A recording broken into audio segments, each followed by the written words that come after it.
স্বনামধন্য বিশিষ্ট ক্যান্সার গবেষক অধ্যক্ষ ডাক্তার এস.এম. সরোয়ারের চেম্বার থেকে আপনাদের সবাইকে জানাচ্ছি আন্তরিক অভিনন্দন ও ভালোবাসা।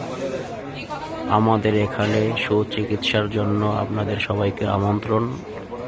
এখানে অতি যত্ন সহকারে ক্যান্সার, থ্যালাসেমিয়া, কিডনি সহ যাবতীয় জটিল ও কঠিন রোগের চিকিৎসা দেওয়া হয়।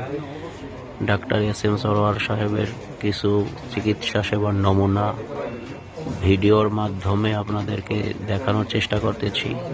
আপনারা অতি যত্ন সহকারে এখানে রোগী দেখানো হয় বিধায় আপনারা এসে সুন্দরভাবে চিকিৎসা সেবা নিতে পারবেন। সেজন্য সবাইকে উদাত্ত আহ্বান জানাচ্ছি। আমাদের এই চেম্বার ভিজিট করার জন্য সকলের প্রতি আমন্ত্রণ রইল। সকলেই আমাদের চিকিৎসা নিয়ে সুস্থ জীবন যাপন করুন, ভালো থাকুন। আসসালামু আলাইকুম ওয়া রাহমাতুল্লাহ।